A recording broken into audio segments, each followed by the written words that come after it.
Assalamualaikum warahmatullahi wabarakatuh. Perkenalkan, nama saya Rizky Hartianto, mahasiswa dari Universitas Mula Warman, Fakultas Keguruan dan Ilmu Pendidikan, Program Studi Penjaskes. Hari ini saya diberi amanah oleh Bu Duha untuk memberi materi bola kecil, yaitu bulu tangkis kepada murid-murid kelas 9 di SMP Negeri 2 Samarinda. Sebelumnya, saya ingin mengingatkan kembali untuk mentaati protokol kesehatan yang dianjurkan oleh pemerintah seperti cuci tangan, menggunakan masker, dan jaga jarak. Oke, sebelum memasuki materinya, marilah kita berdoa menurut agama dan kepercayaan kita masing-masing. Berdoa, dipersilakan. Selesai? Oke, kita masuk di materinya, yaitu bulu tangkis. Tujuan pembelajaran bulu tangkis ialah melalui kegiatan pembelajaran menggunakan model pembelajaran hybrid learning berbasis Moodle, peserta didik dapat membandingkan isi berbagai materi yang berkaitan dengan mata pelajaran bulu tangkis untuk menentukan sistematika sebuah materi. Ya, kita lanjut ke materi berikutnya, yaitu aktivitas pembelajaran variasi dan kombinasi gerak spesifik permainan bulu tangkis. Dibagi menjadi tiga, yaitu aktivitas pembelajaran gerak spesifik pola pukulan permainan bulu tangkis. Yang kedua, aktivitas pembelajaran gerak spesifik taktik bermain bulu tangkis. Tiga, peraturan permainan bulu tangkis. Yang pertama yaitu aktivitas pembelajaran gerak spesifik pola pukulan permainan bulu tangkis. Yaitu pola pukulan permainan bulu tangkis adalah serangkaian pukulan yang dilakukan secara berurutan dan kesinambungan yang menggabungkan antara teknik pukulan yang satu dengan teknik pukulan yang lain. Dibagi menjadi 10. Itu ada gambarnya, sudah diberikan gambar. Yang pertama pola pukulan servis lob dan underlob silang. Yang kedua adalah pola pukul servis chop silang dan underhand lob. Yang ketiga ada pola pukul servis netting underhand lob silang.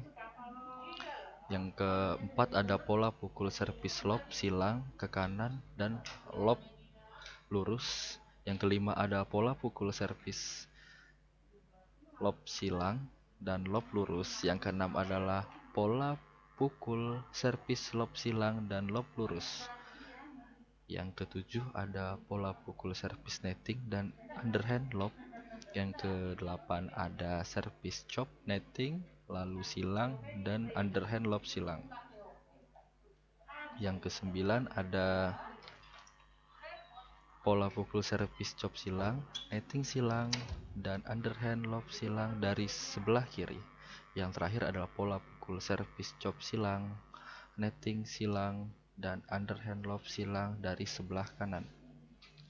Lanjut kita materi yang kedua, yaitu aktivitas pembelajaran gerak spesifik taktik bermain bulu tangkis.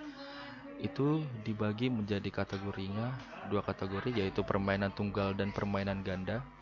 Yang permainan tunggal dibagi menjadi tiga, yaitu kekuatan dan kecepatan. Yang kedua daya tahan dan keuletan. Yang ketiga faktor teknik dan tipuan. Yang permainan ganda dibagi menjadi tiga juga, yaitu set by set, front and back. Yang terakhir adalah bergantian atau sirkulasi. Yang pertama permainan tunggal. Tujuan menggunakan taktik permainan dalam permainan tunggal adalah untuk menerapkan penguasaan taktik yang dikuasai dalam menghadapi permainan lawan dan sedapat mungkin mengarahkan kepada permainan yang disajikan lawan. Itu ada yang pertama ada berdasarkan kekuatan dan kecepatan, ada gambarnya bisa dilihat seperti itu taktiknya. Yang kedua juga ada gambarnya, ada 3 macam seperti itu taktiknya.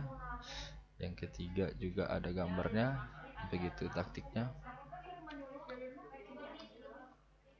Yang selanjutnya ada permainan ganda.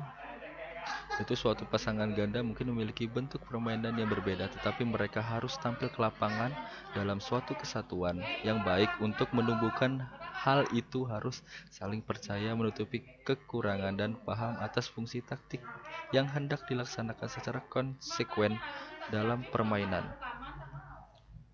Yang pertama ialah side by side. yang kedua ada front and back, yang ketiga yaitu bergantian dan sirkulasi. Itu semua ada gambarnya, bisa dilihat. Yang terakhir yaitu peraturan permainan bulu tangkis. Yang pertama ada persiapan sebelum pertandingan, yang kedua ada pelaksanaan pertandingan, yang ketiga yaitu selesai memimpin pertandingan. Contoh-contohnya seperti misalnya persiapan pertandingan, yaitu wasit mengecek kesiapan pertandingan seperti jadwal pertandingan, papan skorsing, terus hakim garis dan hakim servisnya dipersiapkan, dan koin tossnya dipersiapkan juga.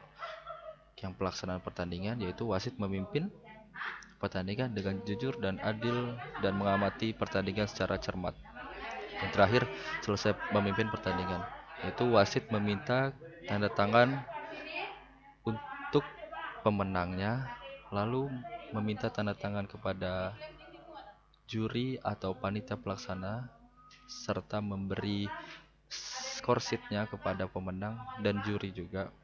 Setelah itu ya selesai, dan itu wasit selesai memimpin pertandingan. Oke, mungkin begitu saja materi yang saya sampaikan. Terima kasih atas perhatiannya semua. Mohon maaf bila ada kesalahan atas penyampaiannya. Kurang lebihnya mohon maaf. Oh ya, pesannya lagi dari Bu Duha, jaga kesehatan kalian, terus semangat belajarnya, jangan malas-malasan di rumah, taati protokol yang dianjurkan oleh pemerintah. Mungkin itu aja. Terima kasih. Wabillahi taufiq wal hidayah. Wassalamualaikum warahmatullahi wabarakatuh.